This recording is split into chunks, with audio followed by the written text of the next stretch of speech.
There we go. That's video. That's live video. It's Monday. Veronica's back. It's like, I wasn't gone. Well, we were all gone for Columbus You were Day. all gone. Yeah. Don't you put that on me. It wasn't just you. You're right. Putting it on Columbus. I'll be gone next Monday. You will be gone next Monday. Lamar Wilson will be here, pretending to be you. Okay. I'm assuming. That's fair. Is it okay if he stops by Grobot and just uses your conference room? That'd be weird.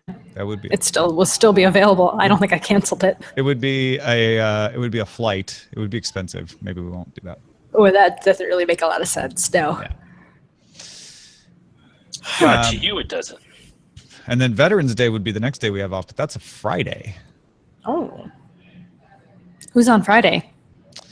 Usually it's Darren. It's always Len. Sometimes Shannon instead of Darren or a guest. Gotcha.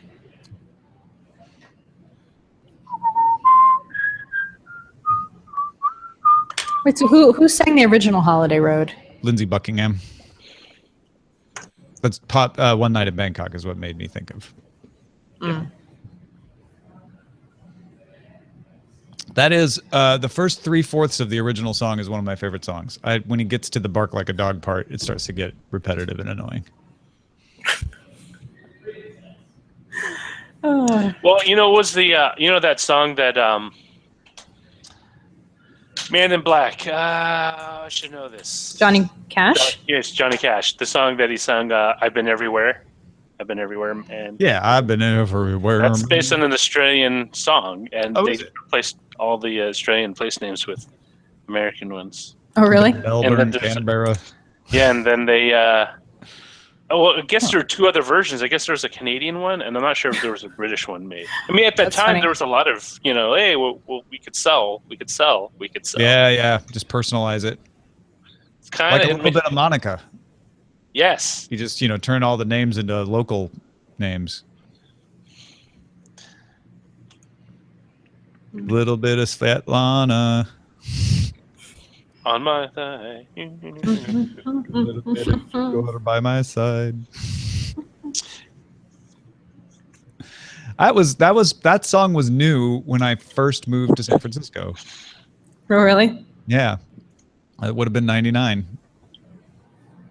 Jump up and down. What was the other one? Third Eye Blind. That was all the 99 songs. I want step right.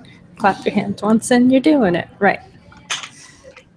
There was Semisonic. Do, do, do, do, do, do, do, do, do. And that was shot right behind the building. Yeah, they're from here. Building. They're from here. No, I know that, but I mean, when they shot it, they shot right behind. No, I know that. Well, maybe our listeners didn't know that. All right. Maybe they would like to know some technology news as well. All right. Well, apparently I've given some sort of fit to Veronica, so I'll disappear. All right. Here we go.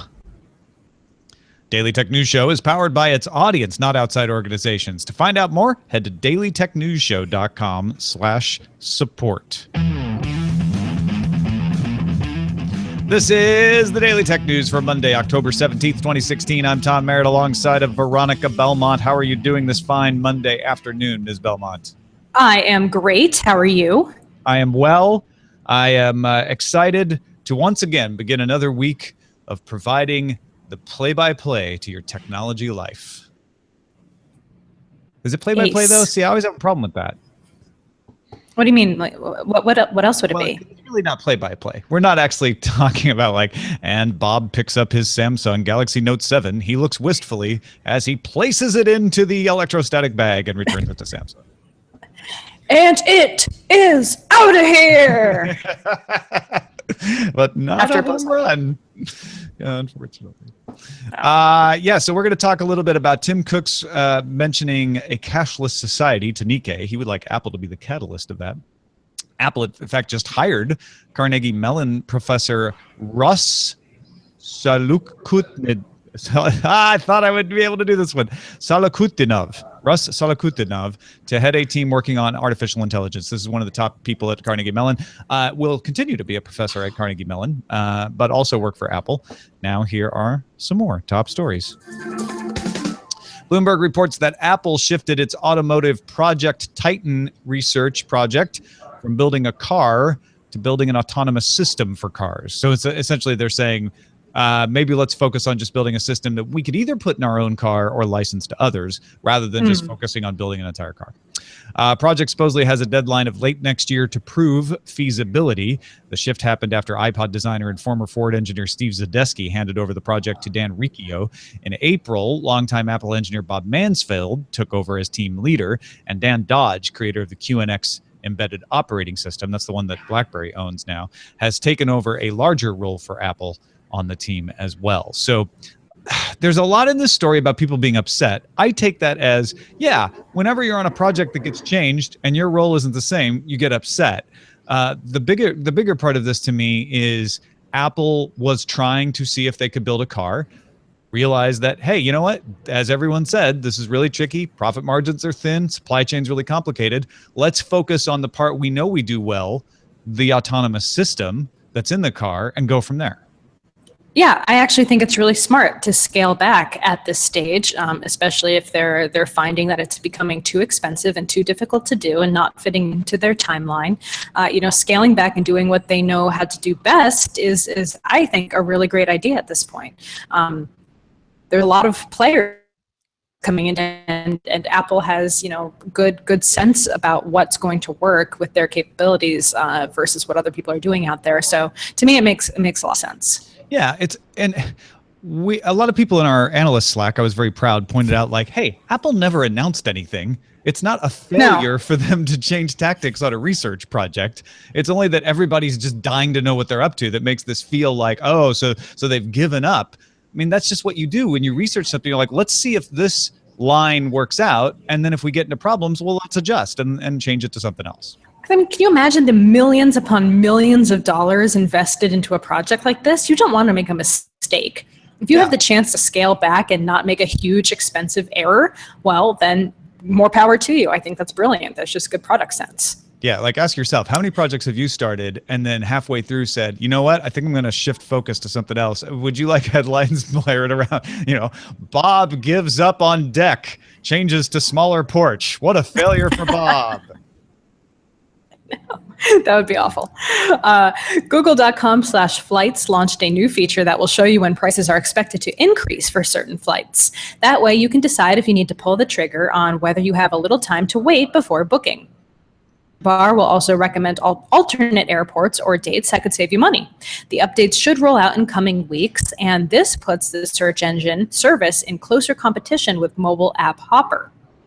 Yeah, I think a lot of people are keeping tabs on what Google does with flights because this is part of the controversy with their search results antitrust problems is that, hey, you guys are taking away from other flight search engines like Travelocity or Hipmunk or any of those. And here, now they're taking a page out of Hopper. Granted, Hopper is just a mobile app, but, Google.com/flights works on mobile too. This is the big fear that everyone has, like when you're launching a company. Are you launching a feature or a product? And in this case, it's the situation where Google is able to integrate your entire business into one of their existing products, and now it's a feature. And so that's just something, it shouldn't stop you from creating a company, but at the same time, it's something you have to be aware of in the long term. Yeah. And just, the fact that maybe Google is abusing their market position to get people to use its service is a problem, but it also could be a problem even if they weren't. And Google Flight Search is not terribly popular, at least here in the United States yet. But that's still an issue for somebody like Hopper. So you just have to outcompete them and say, hey, we're easier to use for whatever reason. German Transport Minister Alexander Dobrindt wrote to Tesla asking the company to stop advertising its autopilot function. The ministry letter called the term autopilot misleading, saying it could possibly cause drivers not to be attentive while using the driver assistance technology. A Tesla spokesperson told Reuters that they still hold to the fact that the term is used in the aerospace industry for the assistive operation of planes. It's been that way for decades, and they make clear that drivers must pay attention at all times while using autopilot. I'm curious. I've come to my own conclusion on this, but where do you stand on Tesla saying, no, we should be able to call it autopilot? I stand with Tesla on this point because they go to extreme measures to explain to drivers exactly what autopilot does. And I think there's not really much more they could do, I guess, aside from not calling it autopilot, to really explain the safety precautions that they've taken and what the drivers need to be aware of when they're engaging that mode. So at this point, I think if a user hasn't been dutifully explained to about what autopilot does, then that's their fault for not reading any of the onboarding messaging. I agree with everything you say. But you'd have to willfully ignore every single message they post when you're learning about that feature. It's right in your face. But people do. That's my problem. Like, I think Tesla should legally be able to call this autopilot. There's legal basis for that. Like, I don't think it should be against the law. I think the German transport minister is skating close to the line by sending a letter about it. On the other hand, I just think it's in Tesla's best interest to just change the name. Like, you can be on the right side of the law and the right side of logic and still have a lot of people out there going like, yeah, but it's autopilot, right? That means I can take my hands off the wheel. And they just ignore the stuff. And I know you're right. That's on you. But it still is going to be a problem for Tesla if people have accidents and it's called autopilot. Like, well, Tesla even knows when your hands aren't on the wheel anymore. No, I know. So there's there's very little excuse. Yeah, but I'm saying, autopilot, I'm going to take my hands off. And the car is like, hey, dummy, put your hands back on the wheel, you dummy. It may be wrong that Tesla is in this situation, but I think it's in Tesla's own interest to be like, yeah, fine, we're just going to call it something else. Let's just get past that part of the argument. It feels like standing on principle at this point. Well, I think people should try harder to not die. That's fair. That's totally fair. Yeah, I agree. They really should. Please try harder not to die, people. Just try harder. Just pay a little attention. The UK's Investigatory Powers Tribunal rules that GCHQ, MI5, and MI6 bulk data collection programs violated European privacy protections prior to the implementation of an official policy in February 2015. The new policy governs how data is collected, managed, and destroyed, makes the collection lawful. Yeah, so this is a victory of a sort for privacy advocates because it says, hey, the European rules prevent this kind of collection.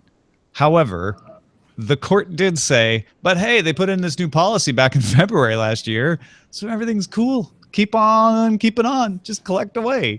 And I don't think the privacy advocates are very excited about that. So it makes the collection, I was making sure this wasn't a typo, and makes the collection lawful. So it's still lawful. Yes. You can still collect all that data. The collection that they did prior to February 2015 was not lawful. And there are consequences to that will need to be worked out. Mm-hmm. But the collection now, this is the problem. It's like, great, you can punish them for what they did then, potentially. But their collection that they're doing now, what the court is arguing is like there are now guidelines in place. You know, there are things they can and cannot do. There were no rules before to guide this. Now there are. But it also means that the collection can now take place, which I know a lot of people think is good. They're like, yes, we need to collect this sort of thing, and there should be rules about it, and now there are. But I know privacy advocates are not pleased about that because they don't think the rules are the right rules. Mm-hmm. Scientists at MIT and Harvard Medical School have developed rubber-like optical fiber out of water. Well, okay, it's out of a hydrogel, which is, technically water. Rubber-like optical fiber out of a hydrogel that can be stretched and bent. It can hold up inside a human body without damaging its surroundings because it's a hydrogel. If you wonder why this is important, fiber optics are often used to activate cells and trigger neurons. A lot of times in research, especially on paralyzed people, but also in just seeing how the brain works, in treating cancers. Existing materials are inflexible and do risk causing damage to the tissue. So when you're putting that fiber optic cable into a brain, for instance, to test something, that's much more risky. The new fiber won't be so risky. It'll also transmit light without fading or losing signal. It can be used to indicate the return of flexibility to a limb. So you wouldn't want to put this in permanently normally, but now that it's so flexible and so non-damaging, you could just put it in a leg and say, oh, the flexibility is starting to come back. We can see that because of the signal. Or it could detect the beginnings of inflammation because the light would dim and they'd be able to tell that. And they'd say, uh-oh, this is an indication of disease. Maybe the cancer's coming back. Maybe there's an infection, that sort of thing. Wow, science, man. That's pretty great. That's cool stuff.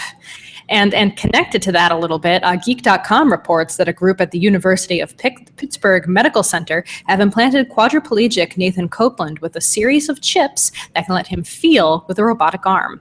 2 arrays of electrodes were implanted and connected to a receiver attached to his skull. One set lets him send signals from his motor cortex to a computer, which can then move a robotic hand.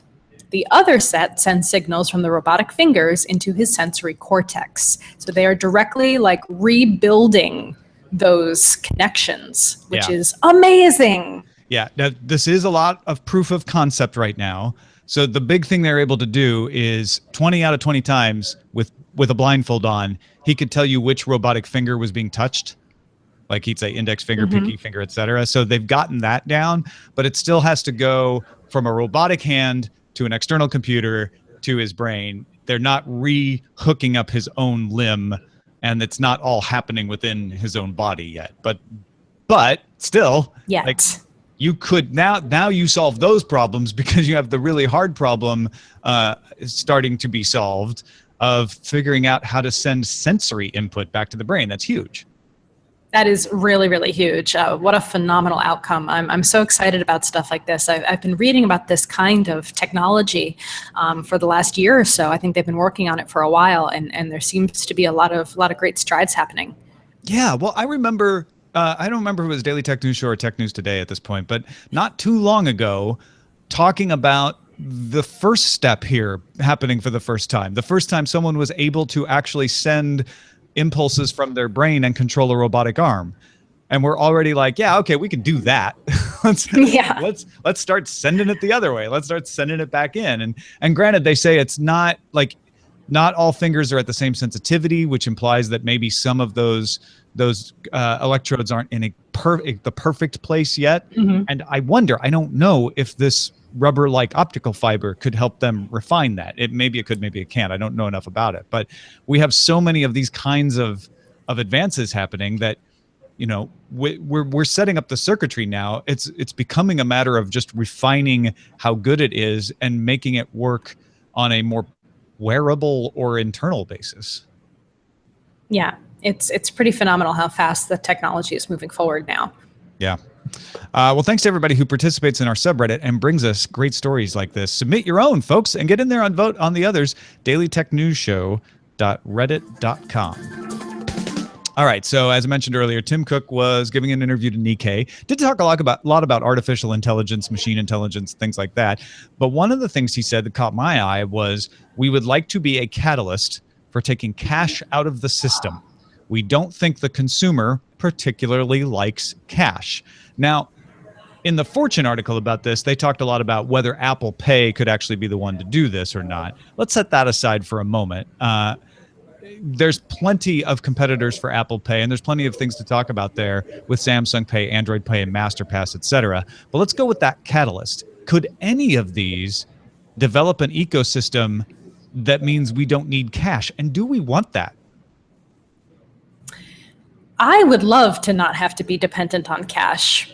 I know it feels like kind of a luxury to say so, and I think we still have a long way to go before we can be a paper cash or a hard cash-free society, especially considering it's at this point, at this stage, requiring smartphones at the very least in order to function, unless you have a card like you can in Japan that has NFC-style technology.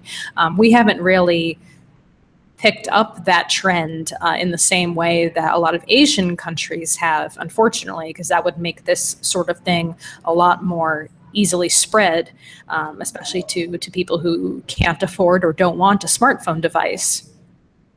But ultimately, I think it would be really great. Yeah. So here, part of the argument for cash is that it can do things that digital can't. Some of these digital could be able to do, but they can't yet, or the system could do it, but it's not set up that way. And so things like guaranteed acceptance, compatibility. Like if you have the currency of the country you're in, most everybody knows what it is. They recognize it. They'll accept it as payment. Whereas if even credit cards, they don't always take all the credit cards. Some merchants just don't take credit cards at all because they don't want to pay the fees. That's the other thing. It's anonymous, untraceable, and doesn't cost you any extra to give someone $1. Whereas if you use a credit card, it's costing the merchant a little bit of money to accept your $1. Then all of the banks that are involved in that transaction have a record that you spent it on what you spent it. And so you need a bank account of some kind, even if it's just a debit card account, to be able to use some kind of payment system. And there's just that sense of control. When you have cash, you can see it. You know how much you have. There's a psychological satisfaction to it. I mean, do you think we can overcome those cash advantages? I think the compatibility and just the functionality of possibly needing a charged device in order to make a purchase of some kind, there's still going to be even just technology limitations. Sometimes I was in the UK one time, and I was trying to buy a drink and a magazine at a corner store, and I didn't have cash on me, and they didn't accept my credit card because it wasn't chipped. Mm-hmm. And that's just one example of I had the funds, I had the ability to pay. The technology at that point in time wasn't compatible. It would be nice to get to a place where we kind of had, a single kind of currency that was able to be used across the world without limitations and without needing to worry about, is it Apple Pay, or is it Android, or is it MasterCard, or is it any other number of potential services that would be providing the payment systems in place. That's the main plus side of actual cash, though you still have to convert it from place to place. Yeah. So, if I have dollars, I typically can't just take those to Japan and spend them. So it would be nice to have something that worked without barriers. And with the technology is really getting a lot safer in some ways. It's more dangerous in some ways and safer in others. A lot of financial institutions are instituting blockchain, which I'm sure you've talked about on the show before, and being able to have that record of transactions and when they were made, and being able to approve them. So that's great in some ways, but also we're not completely set up for that yet. There's still a lot of potential for issues and fraud and thievery. Thievery. Yeah. Well, when you talk about thievery, like that is a risk for cash, right? Like if that is also a risk for cash. If you've got a stack of cash and someone takes it, you can't get it back. Whereas if someone steals your credit card and uses it, there is a system to keep you from having to be liable for that. But somebody has to be liable for it. Somebody loses that money at some point. And of course, we all know about hackers getting into accounts and attackers and malicious hackers stealing money. That can even happen in the Bitcoin blockchain type universe. It's all about limiting that risk. And I think that's where you need to go with the blockchain. The blockchain gets us part of the way down there, right? It makes anonymous transactions possible. It makes it more secure than current digital money systems. But there's still, there's still advantages to cash that isn't quite there yet. Like you say, ubiquity, needing a charged device. Like we actually need battery technology to improve before a cashless society can truly happen. I mean, there's a lot you can do with NFC that doesn't require power. But honestly, if you're going to require devices, then you need to make them cheap and you need to make them easy to power. Exactly. If you're on the side of digital currency, there are some good arguments in your advantage. Registers don't run out of money for change. It's not managed by a government. It is not costly for someone to cash a check. Check cashing is something which will take money out of people's paychecks if they don't have bank accounts. So low-income individuals are 4 times more likely to pay fees to access their money in cash than they would with direct deposit. However, it goes against your assumptions, I think. But in the U.S., cash in circulation grew 42% between 2007 and 2012. Really? Yeah, people are using cash in larger numbers than ever. Cash in circulation projected to grow worldwide 7% each year. And it's not just developing countries using cash. In fact, in Kenya, 2/3 of Kenyan adults use M-Pesa, which is a way to move your cash in and out of a digital system. So in some places, developing countries are leapfrogging faster into digital money than developed areas are. Well, my issues are, a typical day for me goes like, I go to buy something relatively inexpensive, like a coffee and a breakfast sandwich, say. And I typically, I'll pay in cash because cash is faster. I tend to have a little bit on hand, and it's not, for some reason, it always seems to take a lot longer to use a credit card half the time, because if it's a chip, you have to figure out if it's a chip machine, do you have to slide it? Do you have to sign for it? Do you not have to sign for it? If every place had something like Apple Pay and it was just standard and everybody knew how to use it and just worked the way it was supposed to, that would probably make things a lot faster.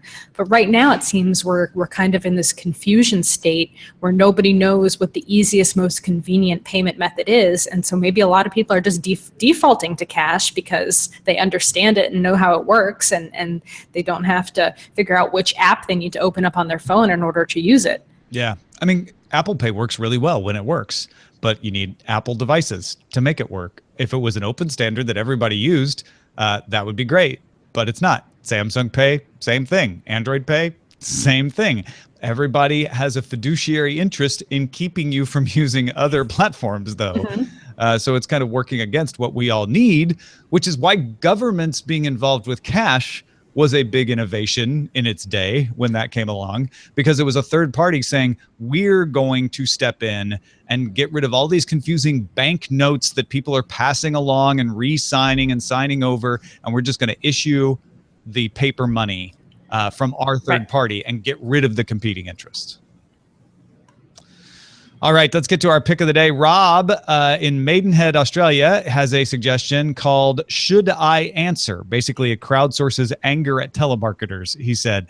He writes, when your phone rings, the app pops up to show you if the number has a positive or negative rating so that you can decide if you want to answer it or not. The number of current ratings is shown as well. If a number is not yet rated, the caller shows as unknown. Then once you hang up after answering the call, the app allows you to submit your rating. Calls can be marked as private if you don't want to send your caller rating back to the mothership. And it works really well. I highly recommend it. 4.8 out of 5 ratings out of the 82,000 plus reviews on the Google Play stores. Thank you for that, Rob. It's called, again, Should I Answer? And then, Veronica, you have a similar app that you use for the same sort of thing. Yeah, I've been playing with an app called Hiya for iOS and Android. Very similar kind of system. A phone number pops up and it tells you whether it's a scam or whether it's some kind of phishing scheme or whatever kind of scam it is. This one has the ability after the next iOS update to actually automatically block the calls. Oh, nice. If it has a high enough rating, or if enough people have said that it's a scam, you can just say, just don't block any, just block any calls that are on the scam list. So there's a spam list, there's a scam list, and then there's an unapproved list. So yeah, I've been using it right now. When I see a number I don't know pop up on my screen, if it's not already in their database, I just copy the number over after the call ends and paste it in, and then it tells me what other people have said about that number. I just don't, as a rule, I don't typically answer a number unless I recognize it, especially if it's not from my area code. So yeah, that's been working really well. I've been using it for the past 3 or 4 days, and I've had a lot of good things to say about it so far. So go check it out. Should I Answer, or Hiya, Hiya. We'll have this and other picks available at our website, dailytechnewsshow.com/picks. And of course, send us your picks, feedback at dailytechnewsshow.com. One email of the day from Finnis in Cape Town, South Africa. I was listening to you and Brian discussing hydrogen fuel cells last week, and how the biggest issue at present is the canisters for refueling. We were talking about using it in phones and how you have to basically recharge with an external recharge cartridge in most of the implementations we've seen. Then it says here in South Africa, we don't have gas supplied to houses through piping. If you want to use gas for cooking or heating, you get it supplied in a metal gas bottle. You don't own the bottle, you just pay a deposit per bottle and the gas inside. We actually have a similar thing for propane here in the United States. He says, once you run out, you just swap bottles and pay for the gas. Sounds like a viable solution to the hydrogen canisters you need. Alternatively, how about a cell phone refueling station at your local corner store or gas station where you just pay for the hydrogen?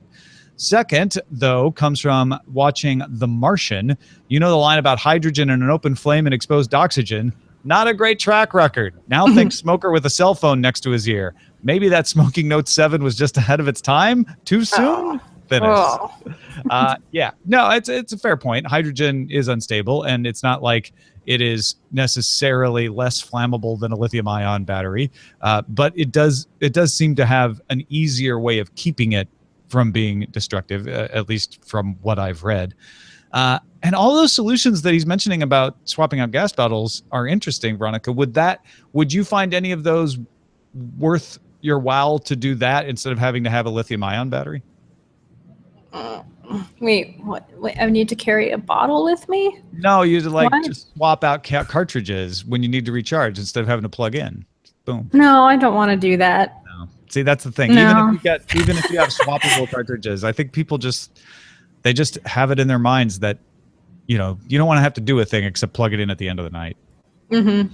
I like that. Yeah. Well, works for me. Yeah, I still think there may be other solutions to this that maybe it's not hydrogen fuel cells. I mean, Brian and I were exploring that idea because it's one that's been in the news with drones and things like that. But there's got to be a better battery tech. If we get a better battery tech, then we don't have exploding phones as often. And if we don't have exploding phones as often, then we can use them for payments because the charge will last longer, and we won't worry about them exploding at the bodega. And then we're done. Don't explode Bodega. No, I meant the convenience store, not your dog. Anyone who doesn't know Veronica's dog's name Bodega. But not after convenience stores, after the Bay. Yes. And I didn't name her, so don't blame me. Her for naming her after the Bay. Thank you, Veronica Belmont. You have lots of things going on, including a bot zine. Yes, if you want to subscribe to my bot zine, you can go to veronicabelmont.com. Veronicabelmont.com is my website, and you can click on the button that says subscribe to my newsletter, and you will subscribe to Bot Zine, a weekly compendium of all the news about AI and bots. It's very good, if I do say so myself. Yesterday, you were playing around with, what was the name of the Twitter bot that you were playing around with? It was hilarious. I don't know if it was any good, but it was funny. Oh, the one that makes you... yeah, it's chatbot.me or something like that. Hold on. I got to find it now. It takes all of your previous Twitter posts and then creates word salad out of them, but keeps syntax. So it's saying things you've said before and making sense grammatically, but to hilarious effect. Yeah, it was pretty good. I think it was definitely, did you say word salad? Yeah, it's chatlike.me. Chatlike.me. Yes. And then you can even create a Twitter account for it, and it will just auto post for you. Yeah, I think that's probably similar to what Anthony Carboni is using for Carbonibot. Some of the word combinations were pretty similar, though a lot of these are built on the same kind of bot frameworks. So it's not too surprising that they're coming up with similar answers and responses. Chatlike.me. Yeah, the Next Web was using it too, and he discovered like one instance at least where it just took the first half of one of his tweets and married it into the second half of a different tweet. I've definitely been seeing some of that. Let me see if I can pull up a good example if we have time. My computer's being really slow right now. Don't worry about it. It's okay. But yeah, check it out. It's a fun little tool.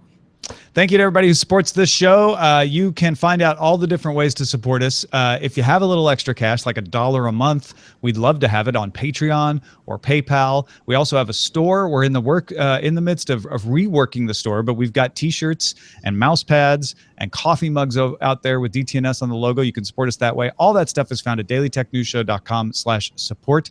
And a big thank you to everyone who supports us on Patreon. I was able to go visit up with the Patreon people this weekend, and they are so super appreciative of this audience and its engagement, and the fact that people are willing to support not just our shows, but so many different creative endeavors on the platform. It was really nice to actually talk to the folks who are making that happen. So if you want to help us on an ongoing basis, it's patreon.com/DTNS. Big thanks to Sonia, who just doubled her pledge. You're the best. Wow. And welcome to our new backer, Anthony, who just pledged 3 hours ago. You're the best.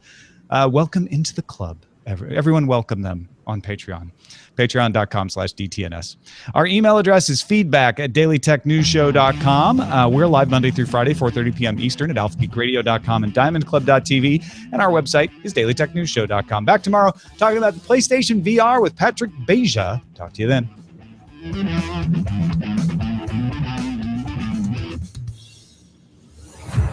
This show is part of the Frog Pants Network. Get more at frogpants.com. Diamond Club hopes you have enjoyed this program. You're the best around. Thank you, Beatmaster. Paste bin is the new economy. Trust me. All right. We've got Showbot. Gonna get some Showbot in here. As soon as Roger can be heard. Cold hard cash is funny. Oh, CACHE, Dark Redeemer. I get it. Boom. Boom goes the dynamite. Hey, dummy, put your hands back on the wheel, you dummy. Can you hear me now? Yes, we can hear you now, Roger. Cash, robot arms can feel too. Hey, dummy, put your hands back on the wheel, you dummy. Apple can't handle Detroit. Bob gives up on Portugal, builds a deck. Sources familiar with the matter. I stand with Tesla. You just don't want to be in front of it. Whoa, I like your editorial edition there. Autopilot is grounded by German transport minister. Spelled OTT. That's funny. That's funny, Jim. Autopilot was stolen from airplane. That was a joke. The autopilot was autopilot. Bob is a failure. Apple's cashing in. Apps on apps on apps. Flag on the field. I drive you crazy. Cashing in on the currency of tomorrow. Don't explode bodega. Apples for dollars. No, all your dollars. How close are we to evil coin? Smoke them if you got them. I do think cold hard cash is probably the best. It's Yeah, really I'll good. go with that one. There's Okay. it's a good group to choose from today. It's a good job, guys. Very funny. Good job. Don't make fun of me for stuttering. Oh, I was playing off It's a Mad World. Okay, sure. All right, kids. All right, to go. adult. Go back to your adult Thanks. job. See you later. All right. Bye. Bye. Right. You're the best around. And every time I hear that song, I think of the Karate Kid. Karate. And I'm looking at the competition, and I'm just smacking my forehead. Like, no. That's not. I heard Ralph Macchio and Pat Morita were like really close friends because of that movie. Oh, really? They developed a big bond, close a friendship. Nice. You know, the painting, the paint up and down also works for putting butter on your turkey. Paint the fence. Wax on, wax off. Where'd you get all these cars? From Detroit. I did it exactly. What did he exactly do? Pat Morita, like in the movie. Mr. Miyagi. He was a mysterious man about town. It's like He was probably an accountant. That's my guess. Yeah, but where did he get all those cars? From Like Detroit. yeah, but like I've kept these in a dilapidated condition, so one Listen, day I man, I didn't question that scene because my uncle pretty much had that exact setup. Like he just went around buying cars and had them on his property. Yeah, but was he an accountant? No, he was the plant manager for the Tennessee Valley Authority. Did he sing the song? What song? I don't know. Didn't everyone have a corporate song back then? IBM did. They used to have a songbook. TVA wasn't a corporation per se, though. It was a public-private partnership. grab your partners round and round. Oh yeah, that's always your resource when you can't think of anything to say. You just go right into square dancing illusions. Illusions. Illusions of grandeur. Delusions of adequacy. What? He was a World War II vet, Big Jim. TVA did have a song. Oh, if you can find a link to that, that'd be great. Yeah, like someone told me, like back in the 50s, maybe through the 60s, it was very common to have like corporate, not jingles, but stuff that you to rouse. To rally the troops. Yeah, to rally the troops. I wonder if that was in response to all the unions having songs. Maybe. IBM. I saw a copy of an old IBM etiquette guide. They showed you like how men had to wear socks and wear the sock garters, as well as like type of dress, how to come in, and how to comb your hair. It was like really, it's almost like a military manual. These are things you do. These are the songs you sing. Like an anthem, Tensor Guy says. Yeah. By the way, if you guys haven't kickstarted Holovec Tensor Guy's thing, you want to get over there. Well, you still can. Well, it's got plenty of days, but it's getting really close to funding. And I think, let me see. Do you still have volumetric? No longer available. Reward no longer available. What? Okay, there you go. You can get you can still get the volumetric display at $8.99 or the color holographic display at $1,800. But yeah, he's like just almost there with 24 days to go too. I'm gonna share my screen. Wait. Do it. Why can't I find my screen that I want to share? Then don't do it. There it is. You still do it. Yeah. There is the holographic vector display. The HoloVect. I'm going to get one. That's why I need you to also back it. So it's the goal. So I get one. But yeah, if you don't understand, it's a holographic display. Like it actually holograms. Just go take a look at it. We'll make it clearer. We're actually going to have Jaime on the show to talk about it too.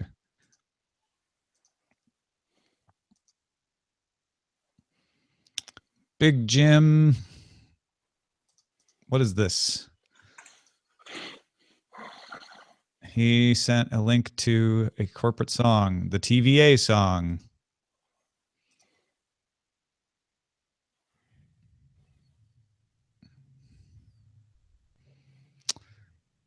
Man, I had to watch an ad because I was on the Daily Tech News Show account instead of my own account. Oh, he sent the Pete Seeger song about the TVA. Interesting. I don't think my uncle really liked Pete Seeger that much. They were opposite sides of the fence, as it were. Sort of. On the RTA. Well, we're off to another good week, Roger, don't you think? Always. We solved the problem of cash. Did we? And we have now allowed people to feel robotic arms. I mean, it's a good show. Well, that's very Ghost in the Shell. Yeah. RoboCop. Actually, I don't know if RoboCop could feel that way. Like, I understood he understood pressure points. Mm-hmm. And stuff, but like I don't think his forearm could feel if he got shot through it. Gotcha. Well, and that's also true of Nate in that story that we were talking about. Like he can feel when pressure is happening, but I don't think they were sending pain signals or anything like that. Ultimately, that's what keeps you from redoing something over again. Oh, thank you, Dennis de Ramos. Dennis de Ramos said he's been following since BOL. Yay. Nice to have you.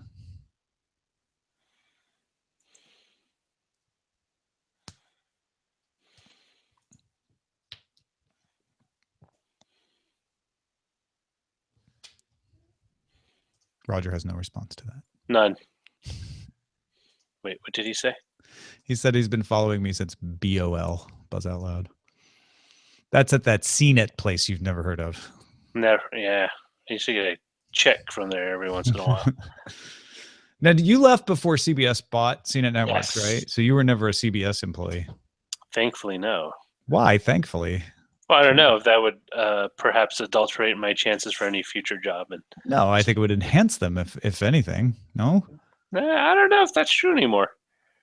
It's like, oh, you worked at AC. Listen, we own thousands of things. You could be a janitor. How would I know? Well, it's part of CBS. You could check my work record. Immaterial. Send them before the tribunal. I thought I was just applying for a job. To the tribunal. That is applying for a job these days. It is. Pretty much a tribunal. I didn't have any stock options with us. Let's see that. I had a No. IRA. I had a 401. That was the nice thing. I had a few options, and they hadn't vested, but they still got bought out because they had to honor them, and CBS didn't want to keep them on the books. Like I didn't get any. I didn't have a huge windfall or anything though. I think I got a couple $100. CBS only paid like in the teens per share for CNET Networks. And then of course the CBS stock plummeted right after they bought us. It wasn't because directly of the purchase. No. The purchase didn't help, but yeah, it was mostly just the economy. They were hoping it would boost the value though, you know what I'm saying? Didn't work out that way. Nice article about Father Robert Balaser today in the, I want to say this right, National Catholic Reporter, I think. I'll have to scroll back here and find it. Yeah, National Catholic Reporter online. By John Kalish.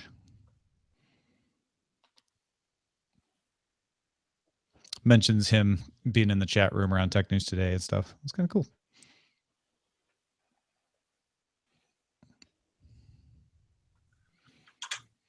Oh, yeah, and we've got the winter movie draft happening tonight after Cord Killers for all you folks who watch on diamondclub.tv. Hey, look, Kruvek's been following since Tom's Top 5, trying to be OG. I like it. All right, I think I'm almost done. Wow, that was fast today. Yeah, you pretty much ended it on the hour. Well, there was that, but I also skipped a step. Forgot to upload to archive.org. Oops. There we go. You know, my uploads to that archive.org have been a little slow of late. I'm not sure why. That happens sometimes. Just depends on how many people are uploading at the same time as you. I think.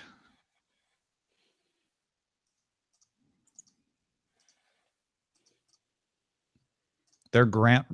Oh, you haven't stopped the live feed. That's why. Why what?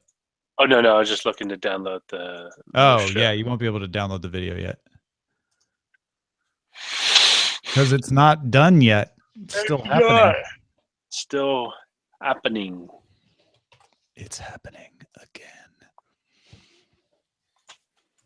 Yeah. So here's an early inside tip. Just between you and me, not making a big announcement yet.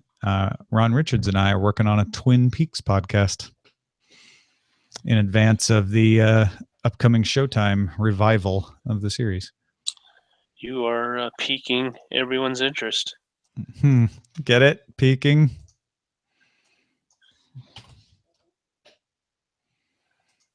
Biocow say, I was following Ace Detect before following Ace Detect was cool. Oh, no, that was Dark Redeemer 2 Biocow. I see. Biocow's been following since he started following. It's probably very true. All right. We are publishing. Oh, X modem. Ace Detect was always cool. You're always cool. Let's see if this post actually worked. Then we'll all be cool.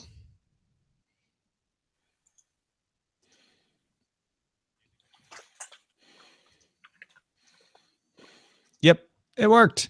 All right. Thanks everybody for watching, listening, or snoozing through the show. We'll be back tomorrow. Bye.